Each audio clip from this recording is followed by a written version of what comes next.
અડધી રાતે મોંજુલી કબરીને ક્યાં જવું છે? સવારના 4:30 વાગ્યા છે, બધા માટે નાસ્તો બનાવવાનો છે મારે. અરે ભાભી આપણા ઘરમાં કોઈ 4:30 નથી ઉઠતું, 11 વાગે ઉઠવાનું. ચલો પણ કાઈ ને, ચાલો ની. ભાભી ટકલી બકલી છો કે હું? ના ના, મારા તો બહુ સારા વાળ છે. વાળ છે તો આ બધું શું છે કાઢની? હવે મસ્ત લાગશે. ચા પી. શું થયું દીદી? આ શું છે બધું? પગે શું લાગો છો મને? તમે મારા નણંદબા કેવા હોય એટલે પગે લાગુ છું. ઓહ, નણંદબા વાળી તું ઘરની લક્ષ્મી છે, બરોબર? આ ઘરમાં છે ને બધા પાપી છે, કોઈને પગે નહીં લાગવાનું. હું કીધું આમ નહીં, મને પગે નહીં લાગવાનું ને કોઈને નહીં લાગવાનું. ઘરની લક્ષ્મી કેવા તું?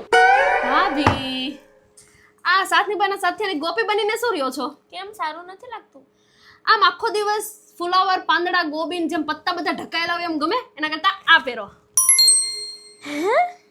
કેમ બાકી મસ્ત ખુલ્લું ખુલ્લું લાગે છે ને? હા, ખુલ્લું ખુલ્લું તો છે. હે ને? તો ચાલો આપણે મસ્ત મોમોસ અને ચાઇનીઝ ખાવા જઈએ. ચાલો. પણ મમ્મીજીને ખબર પડી જશે તો? અરે મમ્મીજીને મારો ભાઈ તુષાર જોઈ લે હે. ચાલો ની.